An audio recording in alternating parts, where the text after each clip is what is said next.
Welcome back into Ben Talks Utah Hockey. I'm Ben, your host for the podcast regarding all things Utah Hockey Club. From game previews, post-game breakdowns, player highlights, stats, and storylines, this podcast is your ultimate guide for Utah's newest hockey team. We'll dive into the big moments, the key plays, and the rising stars who are putting Utah Hockey Club on the map. Whether you're a lifelong hockey fan, a newcomer to the sport, or you're just curious about Utah's growing hockey community, this is the place to be. So lace up your skates, grab your stick, and join me as we hit the ice and talk all things Utah Hockey Club. All right, and with that, we are going to get into a preview episode of Utah Hockey Club at the Calgary Flames coming up here on the 2nd of January. And before we get into the preview of the game, we're going to talk some injury updates with Connor Ingram. So his status is still listed as day-to-day.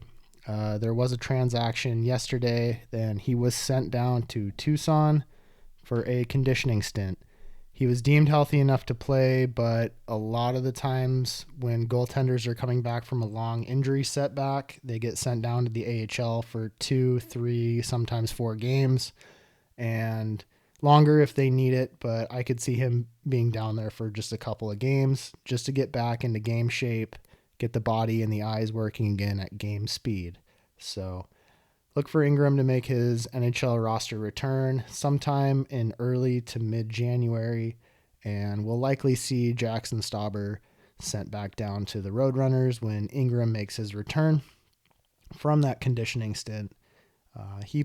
Jackson Stauber played well in the opportunities he had, posting a 2-1-1 record with the Utah Hockey Club thus far, and it is uncertain whether or not he will make another start before Ingram's return. So just one thing to keep an eye on. We might be getting both of our goaltenders back here, both of our main goaltenders back here soon. And hopefully Ingram can come back and kind of pick up where he left off. He didn't have the greatest record, but we do need him back. We can't, Ingram, he's probably going to be the backup, as Vejmelka, I think, has earned that top spot this year in his absence. He's been playing really well, even though his record, again, doesn't reflect how well he's been playing. But likely Ingram's going to be his backup, and we need him. We need to have 2 solid goaltenders that Andre Tourney and the Utah Hockey Club can count on night in and night out. So with that, we're going to get into a preview of the game with the Flames, and the Flames are coming in with a 18-12-7 record, sitting at 4th place in the Pacific Division. They are 5-3-2 in their last 10 games. And Utah is 16-15-6, sitting at 6th in the Central, and they're 4-4-2 in their last 10, and they're on a 4-game losing streak.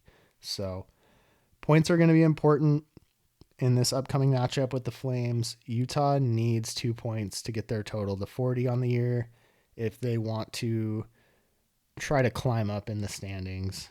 They've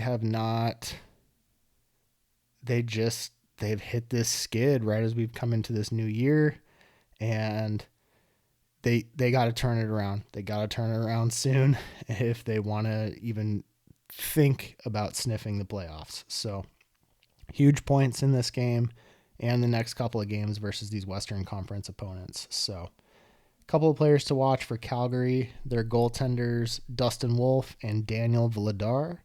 Wolf is their number 1 goaltender.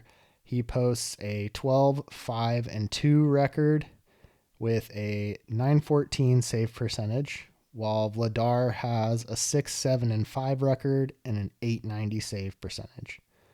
Dustin Wolf, he plays well at home with a 10-1-1 record, and he is tough to beat at the Saddle Dome.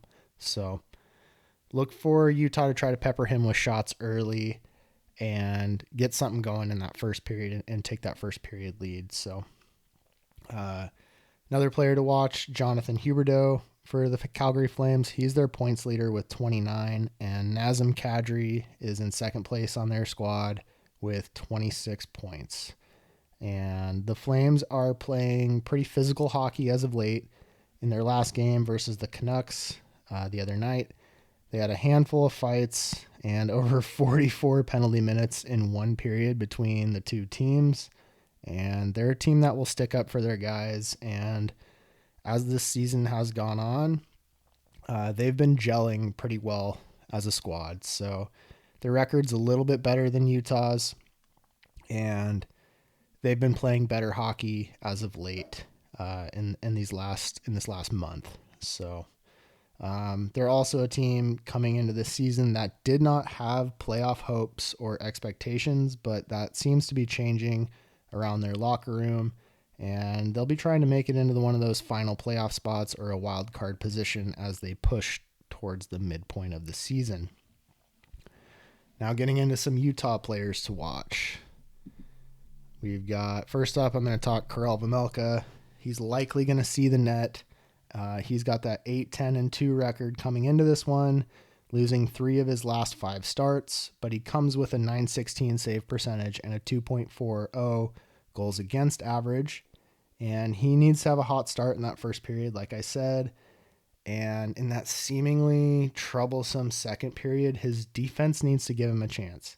He's played the role of bailing out the guys in critical situations too often when they get caught out there on bad line changes and on penalty kills. And so the guy's got to step up in front of him. He's been bailing them out all season, even with those 12 losses that he has, 2 in overtime and 10 in regulation. He's been playing really well. So hopefully he can continue that and Utah can put up some points in front of him. Unlike the first portion of the season where they just couldn't get that goal production. That's where a lot of his losses come from, is not getting the goal production in front of him. So hopefully they can change that coming into this game and they can get off of their 4-game losing streak here. Another question I have is, will Clayton Keller be back in the lineup from his illness? He was a noticeable loss on that roster in the last game, and just not seeing him out there because he has that presence and his puck control and his skill was just sorely missed versus the Oilers. We'll see if he's feeling better and he's back in the lineup versus the Flames. He's the points leader for Utah with 37, and with the exception of breaking his leg a couple seasons ago, he doesn't typically miss much time during the season. So hopefully it's just he was out for one game. He just needed to shake a little bit of an illness. Hopefully it's not, a week-long thing, but we will see. Hopefully he's back in the lineup tomorrow night. Another question I have is, can Dylan Guenther find an opening and get Utah on the board in this matchup? He's been pretty quiet in the last 5 games, with the exception of 1 assist versus the Oilers. He's got a -7 rating in those last 5 games and 10 shots on goal in that time. So he'll be looking to break his scoring slump as of late, and we'll see if that second line can keep their production trending in the right direction. That second line has looked good. I mean, with Cooley, Guenther, and McBain, they've looked like the strongest line on the team this season, especially in this kind of middle stretch. They've been getting goal production when they need it. They seem to score 1 or 2 a night, and yeah, we'll just see if some of Utah shooters can kind of break their slump a little bit and get back onto the board. And one more question I have coming into this one is, can the third line break through? Michelli has 3 goals and 7 assists to this point of the season, so 10 points, and he's had his chances to score, but he just can't get one to go in. He played on the first line last night in Keller's absence, and he's a guy that's still young, and he's probably feeling some pressure to produce at this point. So hopefully he can find his game a little bit, quick grip in the stick so tight, and break through and get some confidence going into this middle portion of the season. He's, like I said, he's a good young player with a ton of potential in front of him. He is undersized for a forward, much like Clayton Keller. He's kind of got that smaller build, but he has great puck handling and awareness. And in my opinion, it's just a matter of time before he breaks through. I think he's just been feeling some of that pressure, and I think that whole third line has kind of felt the pressure to produce as of late. And we saw Andre Turney start the second line last night, and typically in a lot of the recent matchups, he's been starting that third line in the opening period. So we'll see. Um, they really need to get it going, and Michelli.